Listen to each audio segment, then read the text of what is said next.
Olá, tudo bem com vocês? Hoje nós vamos para o capítulo 6. Gente, o capítulo é muito forte, como Deus tem falado no nosso coração através desse livro, não é verdade? Então, hoje, quero compartilhar com vocês o capítulo 6 deste livro, como ele é incrível. Por quê? Porque ele fala da oração que destrói os sonhos, a oração que destrói sonhos, mas como assim? Como assim oração que destrói sonhos? A oração que Jesus ensinou é aquela oração que vai destruir meu sonho? Nós já vimos aqui nos capítulos anteriores que muitas vezes nós oramos porque é para Deus fazer a nossa vontade. Mas nós aprendemos que devemos orar para que a vontade de Deus permaneça em nossa vida. Não como Gideão, que teve que fazer provas e mais provas para saber se realmente era Deus que estava mandando. Hoje nós temos a Bíblia.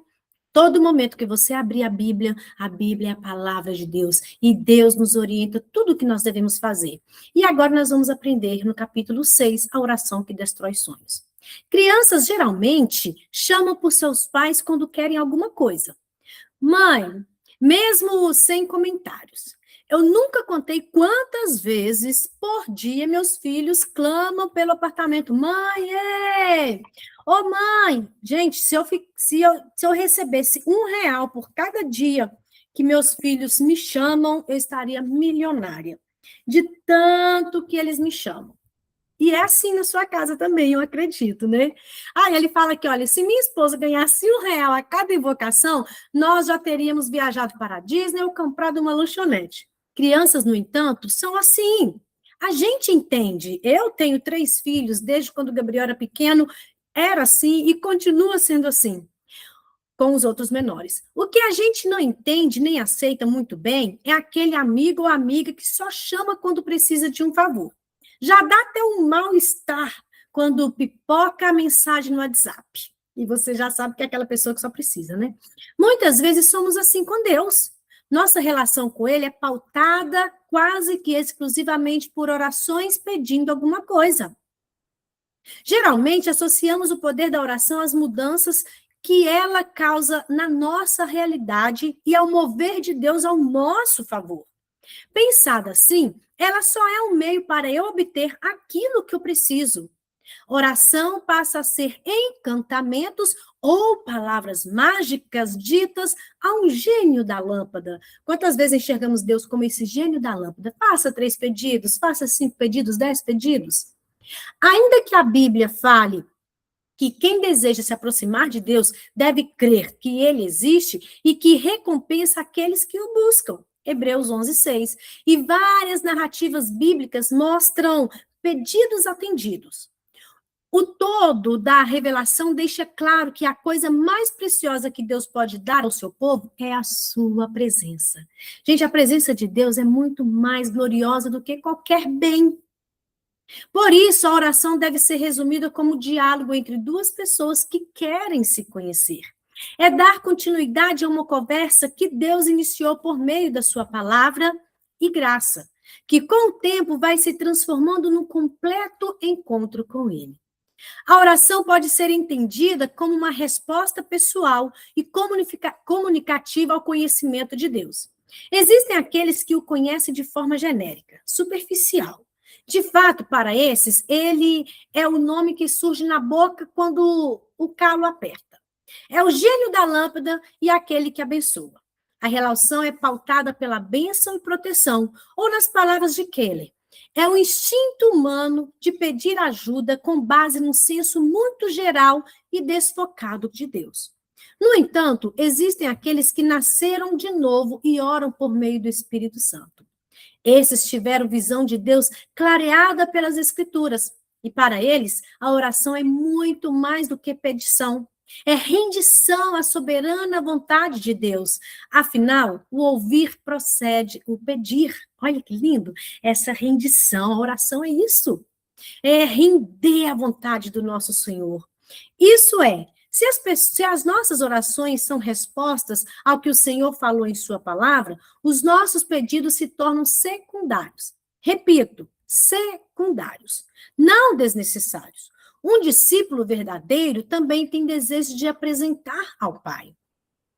Veja o apóstolo Paulo. Nas cartas dele, podemos ler algumas de suas orações. O que impressiona é a essência dessas orações. Para ele, o motivo que o leva a ficar de joelhos está em seus leitores conhecerem a Jesus e terem os olhos do coração iluminados por ele. Efésios 1:18. Paulo vê esse conhecimento mais profundo de Deus como algo mais importante para receber do que a transformação das circunstâncias. Conhecer melhor a Deus é do que necessitamos acima de tudo, se pretendemos enfrentar a vida, sejam quais forem as circunstâncias. A partir do momento que temos essa compreensão, o pedir e dar-se-vos-á ganha outro significado. O que tudo pedides em meu nome, recebereis. Isso muda. A prioridade da nossa oração passa a ser o próprio Deus, não a realização dos nossos sonhos. Pedir em nome de Jesus também significa pedir que Jesus pediria. O que Jesus pediu para o Pai, né, Pai? Que eles venham ser um como nós somos um. Jesus sempre orou por essa comunhão. Olha, eu não irei escrever um tratado sobre oração. Falta espaço, competência e experiência para isso. Porém, quero elencar aqui alguns princípios fundamentais para a nossa vida de oração a partir do que Jesus ensinou na oração do Pai Nosso. Ela é a resposta de Cristo ao pedido dos discípulos. Senhor, ensina-nos a orar. E penso que também deve ser o nosso. Jesus nos deu esse modelo de oração para guiar nossas palavras e nossos afetos. É fato que não sabemos orar como convém. Sem guia, percorreremos os caminhos do egoísmo, como Tiago nos alertou. E quando pedem, não recebem, pois seus motivos são errados.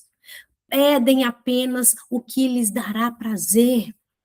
Muitas vezes as nossas orações não são ouvidas porque nós pedimos com a intenção do coração só para os nossos prazeres. Para Tiago, a oração nasce dos desejos, mas uma vez que os nossos desejos encontram-se confusos e desordenados, as orações também acabam sendo frutos dessa desordem. Ele afirma que oramos, mas não temos nada porque nossas orações e súplicas nascem das nossas vaidades. Precisamos de uma oração mestra, de um guia nessa vida de relacionamento com Deus. Se usarmos a sequência e os temas apresentados no Pai Nosso, teremos uma reordenação dos nossos desejos e afetos, como John Wesley ensinou. O objetivo da sua oração não é informar Deus, como se ele não soubesse o que você quer. A oração é para você se informar. É para pensar no sentido dos seus desejos mais profundos. Aliás, nossas orações são verdadeiro teste de nossos desejos. Nada que merece ter um lugar em nossos desejos, nada que merece ter um lugar em nossos desejos, deixa de merecer um lugar em nossas orações. Aquilo pelo qual não podemos orar, também deveríamos desejar. Jesus ensina a orar. Essa frase aqui é de John Wesley. Né? Então, ou seja, aquilo pelo qual não podemos orar, também não deveríamos desejar. Forte, né? Porque é os nossos desejos. Verdadeira tese dos nossos desejos, aquilo que nós oramos. E agora, Jesus ensina a orar. Portanto, orem da seguinte forma. Pai nosso que estais no céu, santificado seja o teu nome. Venha o teu reino, seja feita a tua vontade, assim na terra como no céu. Dai-nos hoje o pão para este dia e perdoa nossas dívidas, assim como perdoamos os nossos devedores. E não nos deixe cair em tentação, mas livra-nos do mal, pois teu reino, o poder e a glória para sempre. Amém. Mateus 6:9. Antes de qualquer coisa, é preciso deixar bem claro que essa oração pertence a todo o povo de Deus.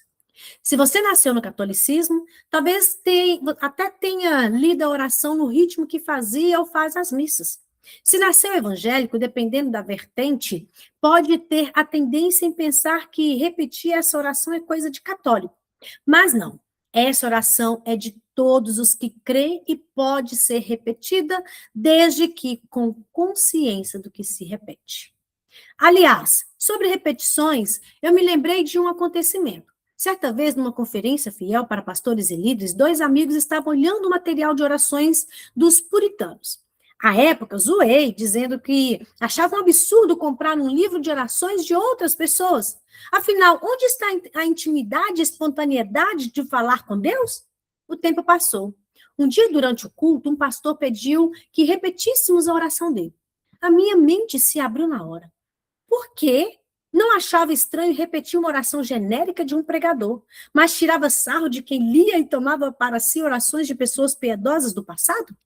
Comecei então a lembrar-me das vezes que já havia usado os salmos como oração, até mesmo como letras de canções. Desde então, não vejo problemas em irmãos que, consciente e intencionalmente, usam livros de orações para seus momentos com Deus ou naqueles que se apoiam nas palavras do Pai Nosso. Quantas vezes eu já peguei salmos, que salmos eram canções, orações, e eu orei aqueles salmos. E isso é muito bom. Às vezes falta palavras, mas eu creio que não vai faltar a partir de hoje, né? Porque a oração é isso. Não é você falar para o Pai aquilo que você necessita, mas é você falar para você mesma. É maravilhoso esse relacionamento com o Pai. Ao falar de oração em Mateus 6, Jesus não estava condenando a repetição, mas sim a repetição das frases vazias. Ele mesmo ensinou uma oração aos seus discípulos para ser repetida, como afirmou Wynne. Parte da nossa dificuldade aqui é que nós, modernos, estamos tão ansiosos em fazer as coisas do nosso jeito que qualquer tipo de ajuda parece tirar nossa autenticidade, que já não vem do nosso próprio coração. Por isso hesitamos em usar as orações de outras pessoas. Ou seja, também o orgulho, né? Toma muita parte do nosso coração, por isso que a gente tem que tomar cuidado. Às vezes, faltam palavras quando oramos. Portanto, replicar o que outras pessoas falaram a Deus, compartilhando suas dores ou dúvidas, pode ser um caminho. Nós nos apropriamos dos termos como se fossem nossos. A oração do Pai Nosso reflete tudo o que Jesus fez e ensinou. Mais do que nos ensina o modelo de oração, ele está falando de um estilo de vida. Afinal, foi Jesus quem andou dizendo que era chegado o tempo de honrar o nome do Pai, de estabelecer o seu reino assim na terra como no céu. Foi Jesus quem alimentou multidões com pão no deserto. Foi Jesus quem perdoou pecados e disse aos seus seguidores que fizessem o mesmo. Foi Jesus quem enfrentou resoluto o tempo da prova para que os outros pudessem ser poupados. E foi Jesus quem inaugurou o reino de Deus, exerceu o poder de Deus, morreu e ressuscitou para manifestar a glória de Deus. É esse Jesus que ensinou a oração. Por isso, quando oramos ao Pai Nosso, estamos assumindo um compromisso com o que Deus fez e ainda está fazendo neste mundo. A oração reconhece a primazia dos planos dele em relação aos que elaboramos. Segundo Stott, o conteúdo das nossas orações será afetado de duas formas. Primeiro, os interesses do Senhor terão prioridade. Teu nome, teu reino, tua vontade. Segundo, as necessidades que temos serão totalmente entregues a Ele. Dai-nos, perdoa-nos, livra-nos. Pai nosso que está no céu. Ser um discípulo de Jesus vai além do papel de aluno aos pés de um mestre. É ser filho de um pai amoroso, ou seja, Pai Nosso. Ele é o meu pai, ele é o seu pai. É entender que eu sou discípula de Jesus, então vai muito além de seguir Jesus, vai muito além de estar aos pés de Jesus, é saber que eu sou filha de um pai amoroso. Hoje, Cristo é o nosso irmão mais velho. Hoje nós podemos olhar para ele, hoje ele é o primogênito. Então, Cristo veio ampliar a família de Deus, antes restrita aos fiéis da nação de Israel, e desde então estendida a todos que nele creem. Antigamente era para o povo de Israel, mas Cristo estendeu para mim, para você, nós que somos gentios. João 1,12. Jesus também abriu o caminho para intimidade com o Pai, visto que ninguém na história bíblica teve a ousadia de falar com Deus de forma tão familiar. Antigamente, eram os sacerdotes que entravam no Santo do Santo, mas Jesus, quando ele morreu, o véu se rasgou, ou seja, ele abriu esse caminho para nós termos intimidade com ele. Como uma criança fala ao seu pai, com simplicidade, intimidade e sem temor. Portanto, não há dúvida alguma de que a palavra Abba, utilizada por Jesus para dirigir-se a Deus, revela o próprio fundamento da sua comunhão com ele. As palavras de Jesus expressam simplesmente uma experiência cotidiana.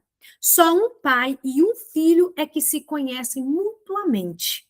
Em Gálatas 4:6, Paulo afirma que o Espírito foi enviado aos nossos corações e ele clama, Abba, Pai. Portanto, somos autorizados a chamar Deus de papai, de pai, pois assim também somos filhos. E mais, segundo o pensador cristão Packer, se quiser julgar até que ponto uma pessoa entendeu o que é cristianismo, descubra que valor ela dá ao fato de ser filho de Deus e a ter Deus como seu pai. Se este pensamento não dominar e controlar toda a sua atitude perante a vida, não controlar toda a sua atitude perante a vida, isso quer dizer que não entendeu bem o cristianismo. Ou seja, se uma pessoa não entendeu o cristianismo, ela não consegue reconhecer Deus como Pai. Agora, aquele que acredita verdadeiramente, que é um discípulo, que é um seguidor, que entende o cristianismo, ela tem prazer de chamá-lo de Pai. É o Pai, e o Pai é nosso. E quem chama Deus de Pai não foge da comunhão, tem prazer de estar com Ele. O aspecto comunitário da vida de fé é latente nessa oração. Por mais que eu precise ter o meu secreto com Deus, não posso me ausentar da comunidade, não. Da intercessão e da oração com os irmãos. É tudo nosso, a santidade, o clamor, o pão, o perdão, o livramento e o reino. É nosso.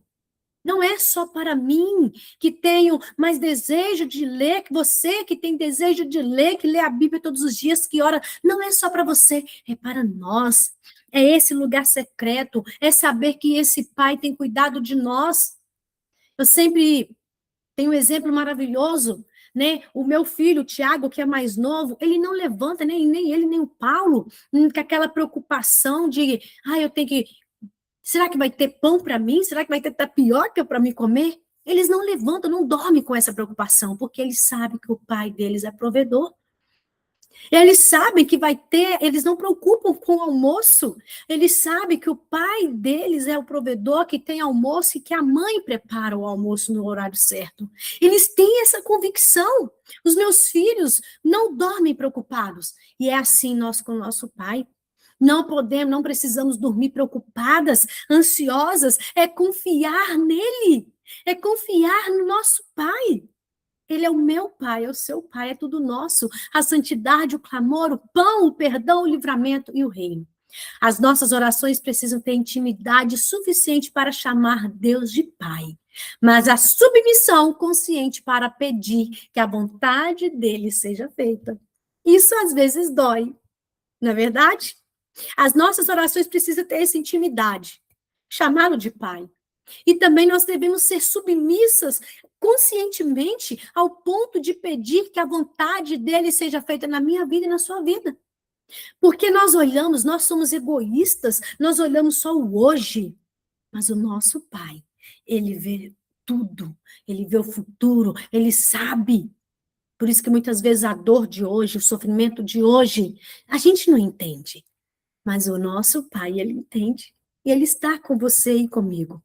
É importante frisar que toda essa intimidade disponível a nós, por meio de Cristo, possui limites. Como já mostrado no capítulo sobre sermos escravos de Deus. Ele é o nosso Pai e está no céu. E não podemos perder a dimensão da soberania e transcendência de Deus. As nossas orações precisam ter intimidade suficiente para chamar Deus de Pai, mas a submissão consciente para pedir que a vontade dele seja feita. Aí agora vem o outro trecho. Santificado seja o teu nome. Ele dividiu a oração em trechos, né? Como entender essa petição? Como santificar o nome que já é santo? Lutero respondeu o seguinte: para ser o mais claro possível, a resposta é: tanto nossa doutrina quanto nossa vida estão fundamentadas em Deus e são cristãs. Pois visto que nessa oração chamamos a Deus de Pai Nosso, de nosso Pai. É nosso dever sempre nos comportar como filhos piedosos que não o envergonham, mas que com a vida dão a ele honra e louvor.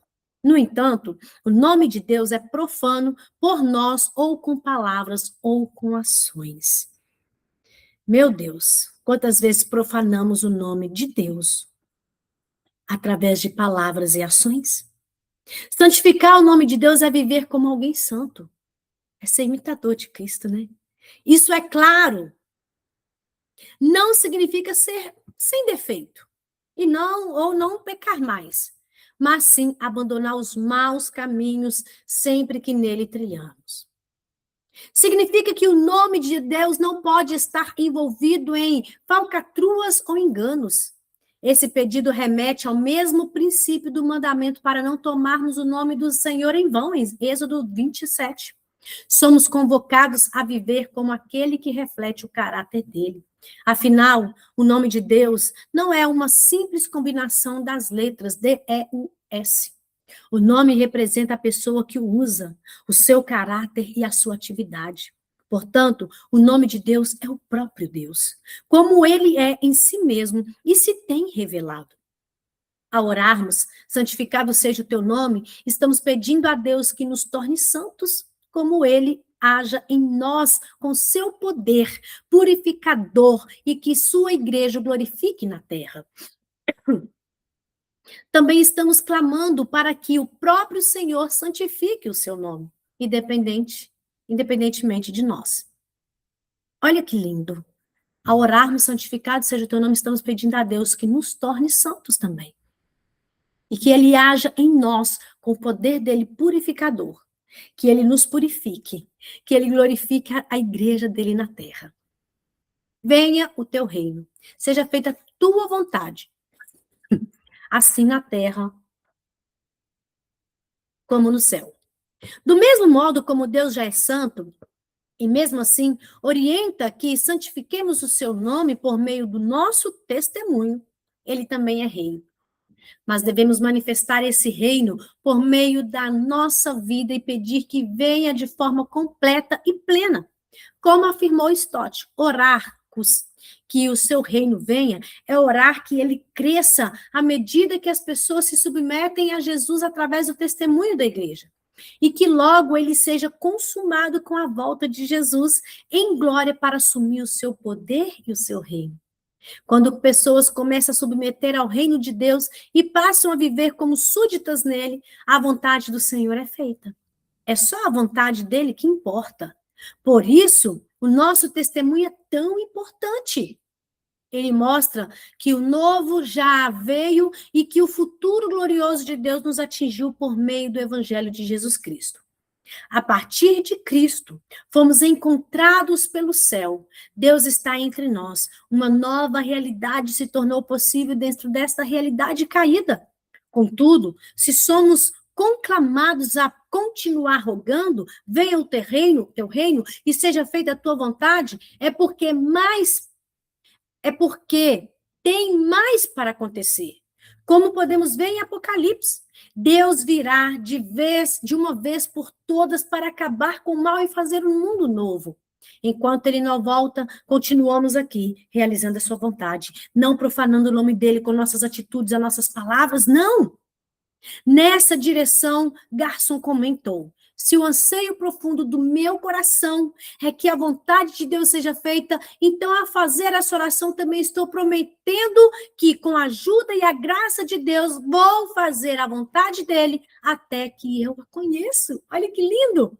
É eu conhecer a vontade dele através da oração. É pelo caminho. Vocês lembram do capítulo anterior? É no caminho que vamos descobrindo o nosso propósito. É no caminho fazendo a vontade do Pai. E eu conheço a vontade dele lendo as Escrituras. As primeiras 3 petições do Pai Nosso focam na glória de Deus, em seu reino e sua vontade. Como disse no início deste capítulo, usar essa estrutura na nossa oração nos faz entender as prioridades do Senhor e qual deve ser a nossa. Contudo, as necessidades não são deixadas de lado, como se ele não importasse conosco. Stott complementa. Tendo expressado nossa ardente preocupação com a sua glória, expressamos agora nossa humildade e dependência à sua graça. Quando compreendemos verdadeiramente que o Deus a quem oramos é o Pai Celeste e o grande Rei, colocamos nossas necessidades pessoais em seu lugar secundário e subsidiário, sem, contudo, eliminá-las. Nós colocamos a nossa necessidade no Senhor. E Ele sabe. Ele, com a sua glória, como um Pai, tem cuidado de nós. Dai-nos hoje o pão para este dia. No tempo de Jesus, a maioria dos trabalhadores recebiam por dia de trabalho e ganhava tão pouco que o dinheiro só dava para as necessidades básicas e diárias. Outro agravante era a possibilidade da perda da colheita, o que numa economia agrária é um verdadeiro desastre. Sendo assim, quando um discípulo do primeiro século fazia essa oração, estava clamando pelo básico da sobrevivência. Provavelmente, a condição da maioria dos meus leitores não é a descrita acima. Entretanto, o princípio da petição permanece. O pão representa o essencial para a vida, aquilo de que realmente precisamos. Ao orarmos e meditarmos nessa petição, quem sabe nos daremos conta dos excessos da nossa cultura ocidental e da nossa própria vida. Quem sabe até venhamos a nos sentir tolos, pedindo pelo pão de cada dia, com a despensa cheia e o pão coberto de Nutella no café da manhã. Obviamente, Deus não é contra a prosperidade financeira, mas a Bíblia sempre exortou sobre os perigos da riqueza. E muitas vezes as nossas orações revelam um coração desejoso por riquezas e confortos deste mundo. Precisamos entender que o Senhor não é obrigado a atender todo o nosso pedido por creme de avelã, Nutella. Por outro lado, ele jamais deixará faltar o pão de cada dia. Lutero tem um conceito interessante sobre essa petição. Pois quando mencionas pão diário e o pedes, oras por tudo o que é necessário para que possas ter e usufruir do pão diário. E, por outro lado, te voltas contra tudo que impede de tê-lo e desfrutá-lo. Portanto, precisa deixar teus pensamentos vaguear e te voltar para as coisas que não só para o forno ou o saco de farinha. Antes, precisa pensar no campo e na terra, que produzem e trazem a nós o pão diário e todo tipo de alimento. Pois se Deus não o faz crescer, o abençoa e o protege de perdas, não poderíamos tirar o pão do forno nem colocá-lo sobre a mesa. Então, orar em todos o pão de cada dia, desde o agricultor. Ao explicar esse trecho da oração, o reformador inclui todos os processos que cercam a nossa vida e garantem paz e tranquilidade. Pois onde existe guerra, existe a chance da carência do pão, do básico. Por isso, para Lutero, a nossa oração contém a intercessão pelos nossos vizinhos, mas também pelos governantes. Em 2020, vivemos o início de uma pandemia que levou muitos irmãos e irmãs a ficarem sem o pão. Vimos como foi essencial a disponibilização dos benefícios sociais, como o auxílio emergencial e também a ação de igrejas e outros grupos no combate à fome. Ficou evidente que podemos viver sem alguns luxos e que na hora do aperto precisamos mesmo do pão de cada dia. Isso é verdade, né? Destaco ainda 2 pontos interessantes desse pedido. Primeiro, ele evoca a dependência. Devemos pedir pão diário, pois Deus é aquele que supre as nossas carências. Segundo, ele pede constância, visto que precisamos do básico todos os dias. Dependência e constância são 2 marcas da vida de oração de um discípulo. Aqui preciso citar Provérbios 30, versículo 8. Não me des nem a pobreza, nem a riqueza. Dá-me o pão que me for necessário, para para não acontecer que, estando eu farto, te negue e diga, quem é o Senhor? Ou que, empobrecido, venha furtar e profane o nome de Deus. E perdoa, aí agora o outro trecho, e perdoa as nossas dívidas, assim como perdoamos os nossos devedores. É incrível como a oração do Pai Nosso nos empurra para a fraternidade. Pedimos pelo pão da comunidade, pão nosso, e devemos perdoar as dívidas ou ofensas daqueles que vivem ao nosso redor.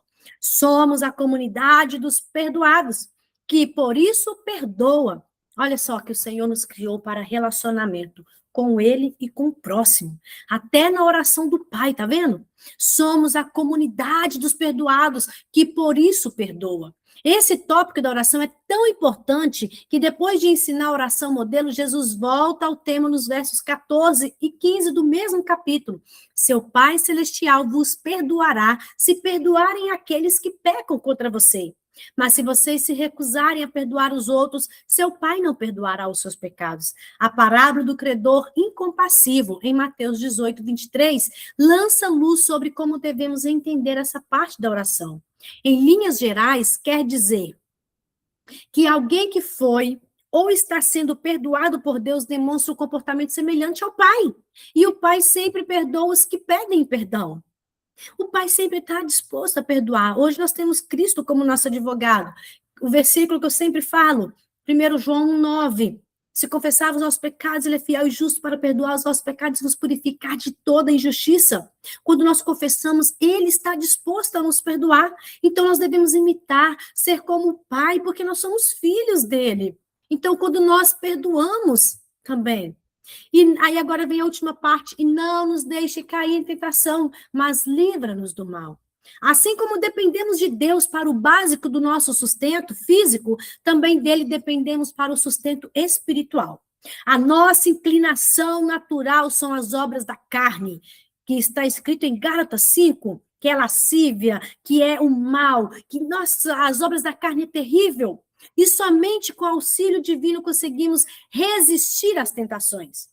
Jesus nos exortou a vigiar e a orar para não ceder às dificuldades, pois sabe da nossa fraqueza moral e da existência do mal no mundo.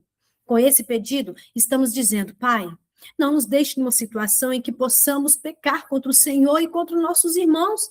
Não nos coloque em uma posição na qual poderemos ceder pela pressão. E Deus, que o mal diário não nos afaste da sua vontade e que o seu reino se estabeleça plenamente a fim de que o mal deixe de existir. Quanto mais cedo entendemos que o cristianismo é um campo de batalha e não um parque de diversões, mais consciência da importância desse pedido nós teremos. Ou seja, ore todos os dias, me livra, Senhor, de cair em tentação, me livra de pecar contra ti, não permita, Senhor, que eu caia numa posição na qual eu vou ceder à pressão. Me livra do mal, Senhor. Me livra de pecar contra o Senhor. Devemos orar sim. E Lutero alertou, o diabo pode, nesse exato momento, atirar uma flecha ao meu coração, a ponto de que eu só consiga resistir com muito esforço, pois ele é inimigo que nunca desiste nem cansa. Assim que quando uma tentação acaba, sempre surgem outras diferentes e novas. Amado Pai, tu me ordenastes a orar. Não permita que eu te abandone por causa das tentações, porque as tentações virão. As tentações virão. Muitas vezes as tentações são pela cobiça que nós olhamos e desejamos e vamos pecando contra Deus. Mas oramos, Senhor, eu consagro os meus sentidos ao Senhor. Os meus olhos, não permita que eu olhe e eu cobice. Não permita, Senhor, que eu caia em tentação de cobiçar aquilo que é do meu irmão. Meu Deus, não permita que eu caia em tentação de ter inveja da minha irmã. É essa oração que o Senhor não permita que isso aconteça conosco. Em nome de Jesus. E para finalizar, pois teu é o reino, o poder e a glória para sempre. Milena, minha filha, aprendeu muito cedo a orar o Pai Nosso. Com o passar dos anos, o desafio é ensiná-la sobre a profundidade de cada uma das petições que formam essa oração. E fazê-la compreender o estilo de vida que essa oração comunica. Se eu falhar em ensiná-la, ela estará dia após dia jogando suas palavras ao vento e usando vãs repetições. Finalizamos o capítulo 6 Finalizamos esse livro, amanhã vai ser a conclusão, que temos muito a aprender ainda na conclusão, que esse pai, você pode chamá-lo de pai, não tenha medo, não tenha medo de fazer essa oração, mas hoje você tem uma nova visão. Esse capítulo eu vou mandar para vocês ler novamente, ou então vai no YouTube, escuta novamente. Por quê? Porque nós temos que fazer essa oração para que a vontade do Pai seja feita em nossa vida. E saiba que o pão de cada dia ele tem nos dado. Que o Senhor, ele é fiel e a palavra dele cumpre. Ele é o nosso Pai. Que Deus abençoe vocês. Até amanhã. Se Deus permitir, estaremos aqui com a conclusão deste livro, O Deus que Destrói Sonhos.